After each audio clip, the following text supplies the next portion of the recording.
പ്രിയപ്പെട്ട തൃശ്ശൂരിലെ MP Shri TN Prathapan ഉൾപ്പെടെ ഇതിനോട് അനുഭവം പ്രകടിപ്പിച്ചുകൊണ്ട് ഇവിടെ എത്തിച്ചേർന്ന തിരുവമ്പാടി പാറമേക്കാവ് ദേവസ്വം ഭാരവാഹികൾ ഉൾപ്പെടെയുള്ള ഇത്രയും ബഹുമാന്യരായ വ്യക്തികളെ, പ്രിയപ്പെട്ട സഹോദരി സഹോദരന്മാരെ, മാധ്യമ സുഹൃത്തുക്കളെ, വളരെ വിശദമായി തന്നെ അധ്യക്ഷനും സ്വാഗത പ്രാസംഗികനും ഇന്ന് തൃശ്ശൂർ പൂരം നേരിടുന്ന പ്രതിസന്ധികളെക്കുറിച്ച് ഇവിടെ വിവരിക്കുകയുണ്ടായി. നമുക്കറിയാം, ചരിത്രം പരിശോധിക്കുമ്പോൾ 1792 ശക്തൻ തമ്പുരാന്റെ കാലത്താണ് പൂരം ആരംഭിച്ചത്.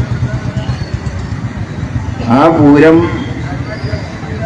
എല്ലാ വർഷവും മുടങ്ങാതെ നടത്താൻ നമുക്കെല്ലാവർക്കും കഴിഞ്ഞു. അതിൽ കോവിഡ് വന്ന 2020 മാത്രമാണ് പൂരം നടക്കാതെ പോയി. പക്ഷെ അന്ന് 2020 പ്രതീകാത്മകമായി പൂരം നടത്തിയ രംഗം കണ്ടപ്പോൾ നമ്മളൊക്കെ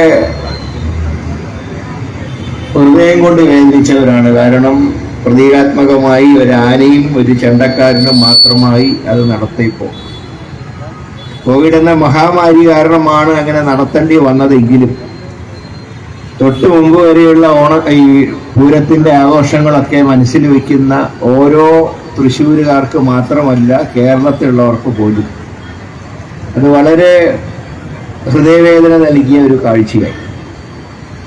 ഏതായാലും ഭാഗ്യവശാൽ നമുക്ക് വീണ്ടും പൂരം പൂർവാധികം ഭംഗിയോടെ നടത്താൻ കഴിയും. പക്ഷെ ദൗർഭാഗ്യം എന്ന് പറയട്ടെ, ഇത്തവണ മനഃപൂർവ്വം ഉണ്ടാക്കിയ ഒരു തടസ്സമായിട്ടാണ് ഇതിനെ നമുക്ക് കാണാൻ. അതായത് ഇപ്പോ ദേവസ്വം ബോർഡ് കഴിഞ്ഞ വർഷം 39 ലക്ഷം ഈടാക്കിയ സ്ഥാനത്ത് ഇത്തവണ 2,20,00,000 ഈടാക്കുന്നു എന്നാണ് ഞാൻ മനസ്സിലാക്കുന്നത്. ഒറ്റ കാര്യം ദേവസ്വം ബോർഡിനോട് പറയാനുള്ളൂ, തറവാടകയുടെ പേരിൽ കടിക്കരുത് എന്നാണ് പറയുന്നത്. ഇതൊരു തറക്കളിയായിരിക്കും. ഇവിടെ നമുക്ക് കാണാൻ കഴിയുന്ന ഒരു പ്രതിഭാസമുണ്ട്. ഈ ദേവസ്വം ബോർഡ് ഭരിക്കുന്ന സഖാക്കൾ ദേവസ്വം ബോർഡ് അംഗമായും പ്രസിഡന്റായും സത്യപ്രതിജ്ഞ ചെയ്യുമ്പോൾ ദൈവനാമം, ഇതേ വ്യക്തികൾ MLA-മാരോ MP-മാരോ ആയാൽ സത്യപ്രതിജ്ഞ സഗൗരവം. പണ്ട് ദൃഢപ്രതിജ്ഞ എന്നായിരുന്നു പേര്, ഇപ്പൊ ഒന്ന് പേര് മാറ്റി സഗൗരവമായി. അപ്പൊ ഈ സഗൗരവം ഒരു ഭാഗത്തും ദൈവനാമം മറ്റൊരു ഭാഗത്തും, അത് തന്നെ കള്ളക്കളിയാണ്. വിശ്വാസമില്ലാത്തവർ ദേവസ്വം ബോർഡ് ഭരിക്കരുത് എന്ന് പറഞ്ഞത് കോൺഗ്രസ്സുകാരല്ല, തൃശ്ശൂരുകാരനായ സഖാവ് C. അച്യുതമേനോനാണ് ആദ്യം പറഞ്ഞത്. അത് അദ്ദേഹം പറഞ്ഞത് എത്ര ശരിയാണെന്ന് ഇന്ന് ഈ കാലഘട്ടത്തോടെ നമുക്ക് ബോധ്യപ്പെട്ടിരിക്കും. കോൺഗ്രസ് പാർട്ടിയെ സംബന്ധിച്ച് പറയുമ്പോൾ ഒരു കാര്യം അടിവരയിട്ട് പറയാം, ഏതൊരു മതത്തിന്റെയും ആചാരങ്ങളും അനുഷ്ഠാനങ്ങളും സംരക്ഷിക്കണം എന്നുള്ള നിലപാട് തന്നെയാണ് കോൺഗ്രസ് പാർട്ടി സ്വീകരിച്ചത്. അതിനെതിരായിട്ടുള്ള ഏത് നീക്കം വന്നാലും ജാതി മതം നോക്കാതെ ആചാരങ്ങളും അനുഷ്ഠാനങ്ങളും സംരക്ഷിക്കാൻ കോൺഗ്രസ് പാർട്ടി മുന്നിട്ടിറങ്ങി. നിങ്ങൾക്കറിയാം, 2018 അവസാനത്തിൽ ശബരിമലയിലെ യുവതീ പ്രവേശനവുമായി ബന്ധപ്പെട്ട് സുപ്രീം കോടതിയുടെ ഒരു വിധിയുണ്ടായി. ആ വിധിയിൽ പറഞ്ഞത് പ്രായം വ്യത്യാസം നോക്കാതെ മുഴുവൻ സ്ത്രീകൾക്കും പ്രവേശനം നൽകണമെന്നായി. എന്നാൽ നമുക്കറിയാം, ശബരിമല ക്ഷേത്രത്തിന്റെ ഐതിഹ്യവുമായി ബന്ധപ്പെട്ട് ഒരു ആചാരമുള്ളത് 50 വയസ്സിൽ താഴെയുള്ള സ്ത്രീകൾക്ക് ശബരിമലയിൽ പ്രവേശനമില്ല. എന്നാൽ 50 വയസ്സിന് മുകളിലുള്ള സ്ത്രീകളാണെങ്കിൽ ജാതി നോക്കാതെ മതം നോക്കാതെ പ്രവേശനമുണ്ട്. ഈ കോടതി വിധി ഉണ്ടായപ്പോ അന്ന് മുഖ്യമന്ത്രി പറഞ്ഞു, എന്ത് വില കൊടുത്തും കോടതി ഉത്തരവ് നടപ്പാക്കും. ഞങ്ങൾ പറഞ്ഞത്, കോൺഗ്രസ് പാർട്ടിയും UDF എന്ന് പറഞ്ഞു, ഞങ്ങൾക്ക് കോടതിയോടൊക്കെ വിശ്വാസമുണ്ട്, പക്ഷേ കോടതികൾ ഒരിക്കലും ആചാരങ്ങളിലും അനുഷ്ഠാനങ്ങളിലും തലയിട്ട് വിശ്വാസികളുടെ മനസ്സ് വേദനിപ്പിക്കാൻ പാടില്ല. ചിലർ ചോദിച്ചു കോട്ട ലക്ഷ്യമാവും. ഞങ്ങളുടെ വിശ്വാസികളുടെ വിശ്വാസമാണ് പ്രധാനം. അതുകൊണ്ട് തന്നെ ആ കോടതി വിധിയുടെ തെറ്റുകൾ ചൂണ്ടിക്കാണിച്ചുകൊണ്ട്, ഏത് കോടതി വിധിയാണെങ്കിലും വിധിയിൽ തെറ്റുണ്ടെങ്കിൽ ചൂണ്ടിക്കാണിക്കാൻ, ജഡ്ജിനെ വിമർശിക്കരുതെന്നുള്ളൂ. ഏതായാലും ആ വിഷയത്തിൽ വിശ്വാസികളുടെ വിശ്വാസം സംരക്ഷിക്കാൻ തിരുവനന്തപുരം മുതൽ പത്തനംതിട്ട വരെ പദയാത്രയ്ക്ക് നേതൃത്വം കൊടുത്ത ഒരു വ്യക്തിയാണ്. ഇപ്പോഴത്തെ KPC പ്രസിഡന്റ് ഒരു വാഹന പ്രചരണ ജാഥ നടത്തി. അപ്പൊ അങ്ങനെയുള്ള ജാഥകൾ നടത്തി നമ്മുടെ വികാരങ്ങൾ പ്രകടിപ്പിച്ചപ്പോ സുപ്രീം കോടതി തന്നെ അവരുടെ വിധി താൽക്കാലികമായിട്ടാണ് സ്റ്റേ ചെയ്തിരിക്കുന്നത്. അവിടെ മറച്ചൊരു ചിന്തയും നമുക്കുണ്ടായിട്ടില്ല. അവസാനം ആചാരങ്ങൾ ലംഘിക്കാൻ വേണ്ടി ഒരു സ്ത്രീയെ പുരുഷവേഷം കെട്ടിച്ച് ശബരിമലയിലേക്ക് അയച്ച് വിശ്വാസികളുടെ മനസ്സിനെ മുറിവേൽപ്പിച്ച ആളാണ് ഇപ്പോഴത്തെ മുഖ്യമന്ത്രി. പക്ഷെ അതിന് അടുത്ത പാർലമെന്റിൽ അതിന്റെ തട്ട് കിട്ടിയപ്പോൾ പഠിച്ചു. പിന്നെ ആ ഏർപ്പാടിന് പിന്നെ നിന്നിട്ടില്ല. പിന്നെ അസംബ്ലി വന്നപ്പോൾ പറഞ്ഞു എല്ലാവർക്കും വിശ്വാസങ്ങളൊക്കെ സംരക്ഷിക്കാൻ ഞങ്ങൾക്ക് അതിനൊന്നും വിരോധമില്ല, പ്ലേറ്റ് മാറ്റി. പക്ഷെ കോവിഡിന്റെ മറവിൽ രണ്ടാമത് അധികാരത്തിൽ വന്നപ്പോ വീണ്ടും പഴയ രോഗം തുടങ്ങി. അതിന്റെ ഒരു ഭാഗമാണ് ഇപ്പോ ഈ ദേവസ്വം ബോർഡിനെ കൊണ്ട് നടത്തുന്ന തറവേല എന്ന് പറയും. ഇവിടെ ഞാൻ ചോദിക്കുന്നത്, വർഷങ്ങളായി ഈ പൂരം പ്രൊഫഷൻ, എന്റെയൊക്കെ കുട്ടിക്കാലത്ത് ഇവിടെ ഞാൻ 7ാം ക്ലാസ് വരെ ഞാൻ പഠിച്ചത് തൃശ്ശൂരാണ്. എല്ലാ വർഷവും പൂരം കാണാറുണ്ട്, പൂര പ്രദർശനവും കാണാം. പൂരപ്രദർശനം എന്ന് പറയുമ്പോൾ എനിക്ക് തോന്നുന്നത് മറ്റ് പല പ്രദർശനങ്ങളും ഞാൻ കണ്ടിട്ടുണ്ടെങ്കിൽ ഈ പൂരം പ്രദർശനം എത്രയോ വർഷങ്ങൾക്ക് മുമ്പ് 1960കൾ കേന്ദ്ര സംസ്ഥാന സർക്കാരുകളുടെ ഏതാണ്ട് മുഴുവൻ ഡിപ്പാർട്ട്മെന്റുകളും ഈ എക്സിബിഷനിൽ പങ്കാളിത്തം വഹിച്ചു. ഇതിനു പുറമെ അറിയപ്പെടുന്ന പൊതുമേഖലാ സ്ഥാപനങ്ങൾ, സ്വകാര്യ സ്ഥാപനങ്ങൾ, ഇതെല്ലാം ഈ എക്സിബിഷന്റെ ഭാഗമായിരുന്നു, ഈ പൂരപ്രദർശനത്തിന്റെ ഭാഗമായി. ലക്ഷങ്ങളാണ് അന്നും ഇന്നും ഈ പൂരപ്രദർശനം കാണാൻ വരുന്നത്. അത് തുടങ്ങി ഏതാണ്ട് ക്ലൈമാക്സിൽ എത്തുമ്പോ ഏതാണ്ട് ഒരു വർഷം 6 കോടിയിൽ പരം വരുമാനം ഉണ്ടാവുന്നതാണെന്ന് ഒരു പത്രത്തിൽ ഏകദേശം കണക്ക് ഞാൻ കണ്ടു. ഇത് മുഴുവൻ പൂരത്തിന്റെ ചെലവിനായിട്ടാണ് വിനിയോഗിക്കുക. അത് കഴിച്ച് ബാക്കി ടാക്സും കൊടുക്കാം. പൂരത്തിന്റെ കണക്ക് തന്നെ സത്യം പറഞ്ഞാൽ കണക്ക് കൂട്ടാൻ പ്രയാസമാണ്. കാരണം ഓരോന്നിനും വർഷം കൂടുന്തോറും ഈ ചാർജ് കൂടും. പൂര ചമയത്തിന് ചാർജ് കൂടും, പഞ്ചവാദ്യത്തിന് നടത്തുന്നവർക്ക് അതിൻ്റെതായിട്ടുള്ള ചാർജ് കൂട്ടും. ഇതൊക്കെ പതിവാണല്ലോ. കാരണം സാധനങ്ങൾക്ക് വില കൂടുന്നതനുസരിച്ച് ആളുകൾ വില കൂട്ടും എല്ലാ കാര്യങ്ങളും. അപ്പൊ അങ്ങനെയൊക്കെ വരുമ്പോൾ അമിതമായിട്ടുള്ള ചാർജ് ഉണ്ടായിട്ട് പോലും ഈ പ്രദർശനത്തിൽ നിന്ന് ദേവസ്വം ബോർഡിന് കൊടുക്കേണ്ട വാടക കൃത്യമായി ഈ 2 ദേവസ്വങ്ങളും കൊടുക്കണം. പിന്നെ തൃശ്ശൂർ പൂരത്തിന്റെ ഐതിഹ്യവുമായിട്ട് ബന്ധപ്പെട്ട് പറഞ്ഞാൽ മാത്രമല്ല, അതായത് തിരുവമ്പാടി ഭഗവതിയും പാറമേക്കാവ് ഭഗവതിയും തമ്മിലാണല്ലോ ഈ പൂരത്തിൽ 2 പേരും തമ്മിലുള്ള മത്സരം എന്നല്ല പറയുക, 2 പേരുമാണ് ഈ ആഘോഷങ്ങൾക്ക് നിർത്തുന്നത്. 2 ഭഗവതിമാർ ഈ ആഘോഷങ്ങൾക്ക്, തൃശ്ശൂർ ജനതയുടെ സന്തോഷത്തിന് വേണ്ടി ആഘോഷങ്ങൾക്ക് നേതൃത്വം നൽകുക. അത് നമ്മൾ പിന്നെ മത്സരമാക്കി മാറ്റുന്നത് ഒരു ആവേശം കൂട്ടാൻ വേണ്ടി. അതിനാണ് കുടമാറ്റവും വെടിക്കെട്ടും അങ്ങനെയുള്ള സമ്പ്രദായങ്ങളൊക്കെ വെച്ച്. അപ്പൊ എന്തുകൊണ്ട് ഇതൊരു ആഘോഷമാണ്? ഒരു ഭാഗത്ത് പൂരപ്രദർശനം, മറ്റേ ഭാഗത്ത് പൂരവും അതിനോടനുബന്ധിച്ച കുടമാറ്റം. അതിനെ അന്നും ഇന്നും എത്രയോ വിദേശികൾ ഇന്ത്യയിലേക്ക് വരുമ്പോൾ ആദ്യം പറയുന്ന തൃശ്ശൂർ പൂരം.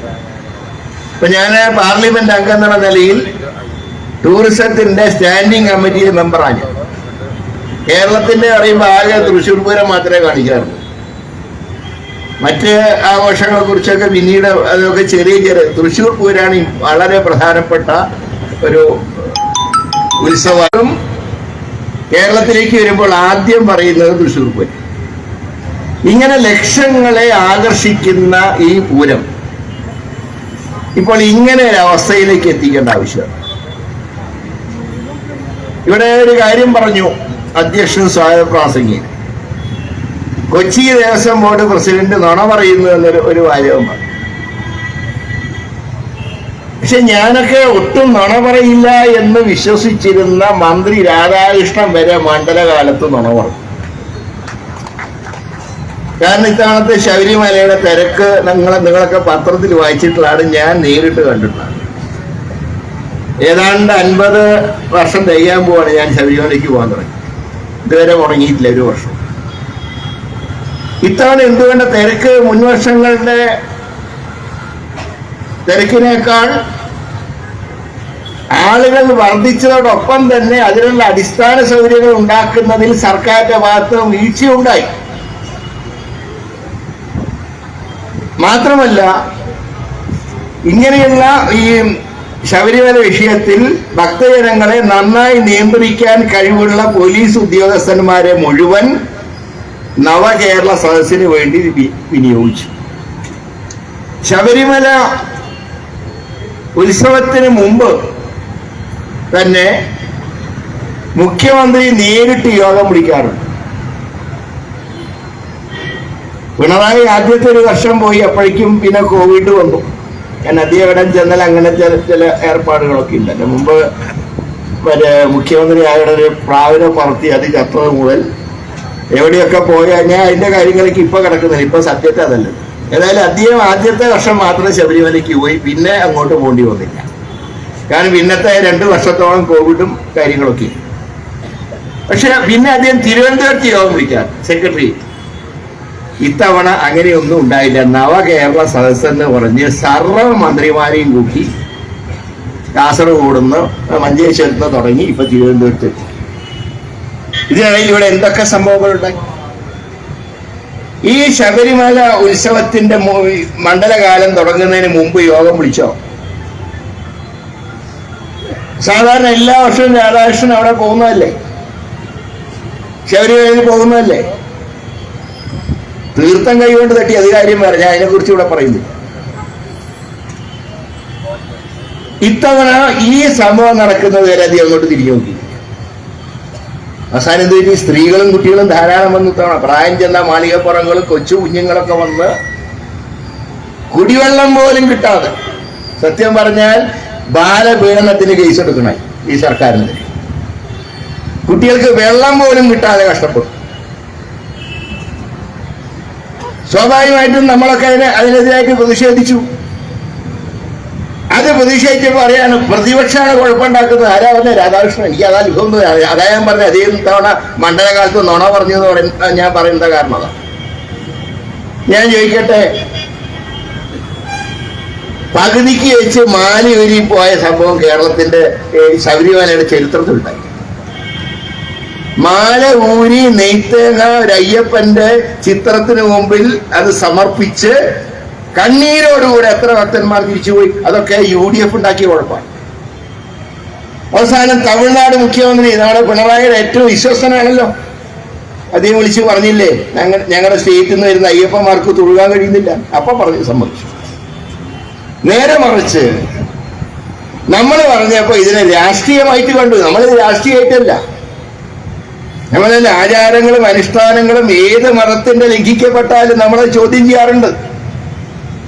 ഇപ്പൊ പൗരത്വ ഭേദഗതി ബില്ല് വന്നു, നമ്മളതിനെ എതിർത്ത് ശക്തമായിട്ടുള്ള പ്രചരണം നടത്തി. ഏക സിവിൽ കോഡ് വന്നപ്പോഴും ശക്തമായി നമ്മൾ അതിനെതിരായി പ്രചരണം നടത്തിയിട്ടുണ്ട്. അതിലൊന്നും ആരും സർട്ടിഫിക്കറ്റ് നമുക്ക് ആവശ്യമൊന്നുമില്ല. ശബരിമലയുടെ കാര്യം അവിടെ നമുക്ക് അതേപോലെ പാടാണ്. ആചാരങ്ങൾ സംരക്ഷിക്കണം. ഇവിടെ തൃശ്ശൂർ പൂരത്തിന്റെ കാര്യത്തിൽ നമ്മൾ പറയുന്നു ആചാരങ്ങളും അനുഷ്ഠാനങ്ങളും സംരക്ഷിക്കണം. അതിന് വർഷങ്ങളായി പൂരം നടത്തി വന്ന 2 ദേവസ്വം ബോർഡുകൾക്ക് അവരുടെ നിയന്ത്രണത്തിൽ തുടർന്നും പൂരപ്രദർശനം മുന്നോട്ട് പോകണം. അതല്ലാതെ കൊച്ചി ദേവസ്വം ബോർഡ് ഒരു ഉത്സവം നടത്തി നോക്കിയല്ലോ. പണ്ട് മലയാളത്തിലെ 2 നിർമ്മാതാക്കൾ, ഞാൻ വേറൊന്നും പറയുന്നില്ല, ഒരാള് ഭക്ത പൂജാരി എടുക്കുമ്പോൾ വേറൊരാൾ അതിനെ മറികടക്കാൻ കൃഷ്ണ പൂജാരി എടുത്തിരുന്നു മുമ്പ്. അതുപോലത്തെ ഒരു ഏർപ്പാട് ഈ കൊച്ചി ദേവസ്വം ബോർഡ് എടുക്കേണ്ട വല്ല കാര്യമുണ്ട്? തിരുവമ്പാടിയും പാറമേക്കാവും ദേവസ്വങ്ങൾ തമ്മിൽ അവര് നടത്തി ഏറ്റവും ഭംഗിയായിട്ട് നടക്കുന്നതിന്റെ ഇടയിൽ ഇവര് ഒരു എക്സിബിഷൻ നടത്തി ആകെ നാണം കെട്ടു, വരുമാനം ഇല്ലാതായി.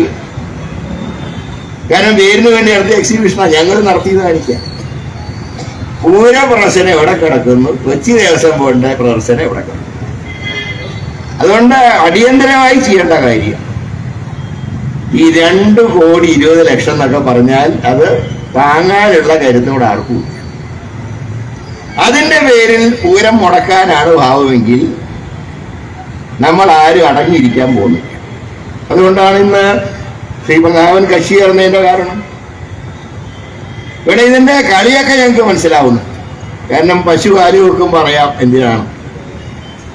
ഇവിടെ ഇനി കുറച്ചും കൂടെ കഴിയുമ്പോ ഇപ്പോ മറ്റന്നാളത്തോടെ ഈ ഒരു സദസ്സൊക്കെ തീരുമ്പോ ചില ആളുകൾ ഇറങ്ങി വരും. അടുത്തവണ കുപ്പായം തേച്ചിട്ടുള്ള ചില സ്ഥാനാർത്ഥികൾ വരും. അവര് വന്ന് ഇവിടെ ഞങ്ങളായിട്ട് ഈ പ്രശ്നങ്ങളൊക്കെ പരിഹരിച്ചു, അങ്ങനെ 10 വോട്ട് കിട്ടാനാണെങ്കിൽ തൃശ്ശൂർ പൂരം വെച്ച് കളിക്കരുത് എന്ന് മാത്രമേ ഞാൻ പറയുന്നു. രാഷ്ട്രീയം അതിന്റെ വഴിക്ക് വിടുക, പൂരത്തിന് അതിന്റെ വഴിക്ക് വിടുക, വിശ്വാസത്തിന് അതിന്റെ വഴിക്ക്. അതുകൊണ്ട് ഈ കാര്യങ്ങളിലൊക്കെ കള്ളത്തരം പറഞ്ഞ് ഇവിടെ എന്തെങ്കിലും നേടാനാണ് ഭാവമെങ്കിൽ അത് നടക്കില്ല. ഏതായാലും കൊച്ചി ദേവസ്വം ബോർഡ് ഇക്കാര്യത്തിൽ എടുത്തിട്ടുള്ള നിഷേധാത്മകമായിട്ടുള്ള നിലപാട് അതിന് കൂട്ടു നിൽക്കുന്ന ഈ ജില്ലയിലെ 3 മന്ത്രിമാർ. അതിലെനിക്ക് കുറച്ച് വിശ്വാസം ഉണ്ടായിരുന്ന ആള് രാധാകൃഷ്ണനായിരുന്നു. 30 തവണ താളം തെറ്റി. പിന്നെ രാജന് കുഴപ്പമൊന്നുമില്ല. ഇപ്പൊ പിണറായിന്റെ വിശ്വസ്തനാവാൻ വേണ്ടിയിട്ട് ഇപ്പൊ ഇങ്ങനെ നിൽക്കുക. ഇപ്പൊ കണ്ടില്ലേ കാലത്ത് ചില മന്ത്രിമാരുടെ മോർണിംഗ് വാക്ക്. സാധാരണ നമ്മളൊക്കെ മോർണിംഗ് വാക്ക് നടത്തുന്നതിനാ ശരീരത്തിന്റെ ഭാരം ഒന്ന് കുറയ്ക്കാനാണ്. ഇവിടെ ചിലരുടെ ധാരണ പ്രതിപക്ഷത്തിന് 4 ചീത്ത പറഞ്ഞാൽ ഭാരം കുറയുന്ന. കാരണം ടി വിയിൽ സംസാരിക്കാൻ മുഖ്യമന്ത്രിയുടെ കൂടെ പോകുമ്പോൾ ഒന്നിനും അവസരം കിട്ടില്ലല്ലോ. അദ്ദേഹം മാത്രമേ സംസാരിക്കാൻ പാടുള്ളൂ, ബാക്കിയാരും സംസാരിക്കും. അതുകൊണ്ട് അവരപ്പ കാലത്ത് മോർണിംഗ് വാക്കിന് ഇറങ്ങിയിരിക്കുക. മോർണിംഗ് വാക്ക് അതേ പറഞ്ഞാൽ പ്രതിപക്ഷത്തിന് ചീത്ത പറയും. ഞാൻ പറഞ്ഞു ഒന്ന്, പ്രതിപക്ഷത്തിന് ചീത്ത പറഞ്ഞാൽ ശരീരത്തിലെ ദുർമേധസ്സൊന്നും കുറയില്ല, അതിന് നടന്നു തന്നെ പരിഹാരം ഉണ്ടാക്കും. അപ്പോ അങ്ങനെ ഇപ്പോ എന്നും മുഖ്യമന്ത്രിയുടെ മണിയടിക്കുന്ന ഒരാളായിട്ട് രാജന്മാർ. പിന്നെ ബിന്ദു മേഡത്തിനെ കുറിച്ച് ഞാൻ ഒന്ന് പറയുന്നത്, ഏതാണ്ട് യൂണിവേഴ്സിറ്റിയിൽ ഇപ്പോൾ കുട്ടികൾ പഠിക്കാത്ത അവസ്ഥയുണ്ട്. കേരളത്തിലുള്ള വലിയൊരു വിഭാഗം കുട്ടികൾ വിദേശത്ത് പോവാണ്. കാരണം പരീക്ഷ നടത്താൻ വൈസ് ചാൻസലർമാരില്ല, വൈസ് ചാൻസലർമാരെ വയ്ക്കാനുള്ള കമ്മിറ്റികളില്ല, ചാൻസലറും വൈസ് ചാൻസലർമാരും തമ്മിലുള്ള യുദ്ധത്തിൽ ആര് ജയിച്ചു എന്ന് ചോദിച്ചാൽ ഞാൻ പറയും കുട്ടികൾ തോറ്റു. ആരാ ജയിച്ചു എന്നോ തർക്കമല്ല. ഗവർണറാണോ ജയിച്ചത്, സർക്കാരാണോ ജയിച്ചതെന്ന് ചോദിച്ചാൽ ഞാൻ പറയും കുട്ടികൾ തോറ്റു. കാരണം പരീക്ഷ നടത്താനുള്ള VC ആണ്, VC ഇല്ല 9 യൂണിവേഴ്സിറ്റികളിൽ. പിന്നെ ഈ പറഞ്ഞ പോലെ മറ്റേ പ്ലഗ് ഊരിയിട്ട് വോട്ടുണ്ടാ ഒരു കാര്യം അവരോട് പറയുള്ളൂ. അസംബ്ലിയും പാർലമെന്റും ഒക്കെ കേരള മോഡൽ എണ്ണാൻ പറ്റില്ല. അത് പകൽ വെളിച്ചത്തിൽ തന്നെ എണ്ണുള്ളൂ. അല്ലാതെ ഈ മെയിൻ സ്വിച്ച് ഓഫ് ആക്കിയിട്ട് രാത്രി ഫീസ് ഊരിയിട്ട് രാത്രി എണ്ണുന്ന ഏർപ്പാട് അസംബ്ലിയിലും പാർലമെന്റിലും പറ്റില്ല. അത് മാത്രമേ ബിന്ദു മാഡത്തിനോട് പറയുന്നുള്ളൂ. അതുകൊണ്ട് ഈ 3 മന്ത്രിമാർക്ക് ഇതിൽ ഉത്തരവാദിത്വം. ഇവിടെ പ്രശ്നം പരിഹരിക്കണം. ഈ എന്താ പറഞ്ഞ ഈ തറവേല നിർത്തണം. 2,20,00,000 ഒക്കെ വിധിക്കാനുള്ള തീരുമാനം സമ്പൂർണമായി പിൻവലിച്ചുകൊണ്ട് തിരുവമ്പാടി പാറമേക്കാവ് ദേവസ്വങ്ങൾക്ക് ഈ പൂരം പ്രദർശനം നടത്താനുള്ള കഴിഞ്ഞ വർഷം വരെ നടത്തിയ എല്ലാ അവകാശങ്ങളും അത് വകവെച്ചു കൊടുക്കണം, അവരെ ഏൽപ്പിക്കുക. കൊച്ചി ദേവസ്വം ബോർഡ് 39 ലക്ഷം കൂടെ മാത്രം വാങ്ങുക. കഴിഞ്ഞ വർഷത്തിനെയാണല്ലോ വാങ്ങി. ശരിക്കും പറഞ്ഞാൽ ഫ്രീ ആക്കേണ്ടതാണ് ബോർഡ്. ഇനി അത് കിട്ടാത്ത കുഴപ്പം വേണ്ട, അത് വാങ്ങി പ്രശ്നം പരിഹരിക്കുക. അല്ലെങ്കിൽ ബാക്കി കാര്യങ്ങൾ തൃശ്ശൂരുകാർ മാത്രമല്ല കേരളക്കാർ മുഴുവൻ കൈകാര്യം ചെയ്യും എന്നാണ് എനിക്ക് പറയാം. ഞാനൊക്കെ ഒരുപാട് വർഷങ്ങളായിട്ട് ഈ പൂരമൊക്കെ കണ്ട ഒരാളാണ്. പൂരത്തിന്റെ തലേന്ന് പൂരച്ചമയം കാണാൻ വരെ അച്ഛൻ്റെ കൈ പിടിച്ച് ഈ തേക്കുംകാടും ഒക്കെ ഞാൻ നടന്നിട്ടവരാണ്. അതുകൊണ്ട് അങ്ങനെയുള്ള ഞാനൊക്കെ ഇവിടെ ജീവിച്ചിരിക്കുമ്പോൾ പൂരം പ്രദർശനം മുടക്കാം എന്ന് ഏത് സർക്കാരല്ല ഏത് കൊലകൊമ്പം വിചാരിച്ചാലും നടക്കില്ല. പിന്നെ അതുകൊണ്ടാണ് ഇത് ഗാന്ധിയൻ സമരമാർഗത്തിലേക്ക് ഇത് അമ്പലത്തിന്റെ കാര്യമായതുകൊണ്ട് ബാക്കി കാര്യങ്ങളിലൊക്കെ ഗാന്ധിസം നമ്മളൊക്കെ നിർത്തി. കാരണം മാന്യത ഇല്ലാത്തവനോട് ഗാന്ധിസം പറഞ്ഞിട്ട് കാര്യമൊന്നുമില്ല. ഗാന്ധിജി എന്നെ ഇടത്തെ കവളത്തടിച്ച വലത്തെ കവള് കാണിച്ചു കൊടുക്കണം, പിന്നെ എന്താ ചെയ്യേണ്ടതെന്ന് പറഞ്ഞിട്ടില്ല. അപ്പൊ നമ്മൾ ഉദ്ദേശിക്കുന്നത് ഇടത്തെ ചുവടത്തടിച്ച വലത്തെ കവളും കാണിച്ചു കൊടുത്ത് പിന്നെ അടിച്ചാൽ അടിക്കുന്നവന്റെ കാരണക്കുറ്റി അടിച്ചു പൊളിക്കുക എന്നുള്ളതാണ്. മറ്റു കാര്യങ്ങളൊക്കെ നമ്മുടെ നയമെങ്കിലും ഇത് ദൈവിക കാര്യമായതുകൊണ്ട് ഗാന്ധിസം ഉപേക്ഷിക്കുന്നില്ല. അതിന്റെ ഭാഗമായിട്ടാണ് ഇവിടെ പ്രതാപനും ജോസ് വള്ളൂരും ഈ രാപ്പകൽ സമരം നടത്തുന്നത്. ഇത് വിജയിക്കും എന്നുള്ള കാര്യത്തിൽ എനിക്ക് അശേഷം സംശയമില്ല. കാരണം ദൈവാനുഗ്രഹം നമുക്കുള്ളതുകൊണ്ട് തിരുവമ്പാടി ഭഗവതിയും ശ്രീകൃഷ്ണനോട് അധികം തൊട്ട് കളിക്കുന്ന അപകടമെന്നും കൂടെ പിണറായിയോട് പറയാം. ശ്രീകൃഷ്ണൻ ഭഗവതിയും തിരുവമ്പാടിയുടെ ഭാഗത്തും പാറമേക്കാവ് ഭഗവതി ഉള്ളിടത്തോളം കാലം പിണറായി അല്ല, ഇനി സാക്ഷാൽ കാറൽ മാർക്സ് വന്നാലും ഈ പൂരം മുടക്കാൻ കഴിയില്ല എന്ന് മാത്രം സൂചിപ്പിച്ചുകൊണ്ട് ഈ സമരം ഔപചാരികമായി ഉദ്ഘാടനം ചെയ്യുമ്പോൾ എല്ലാവർക്കും എന്റെ വിനീതമായിട്ടുള്ള നമസ്കാരം.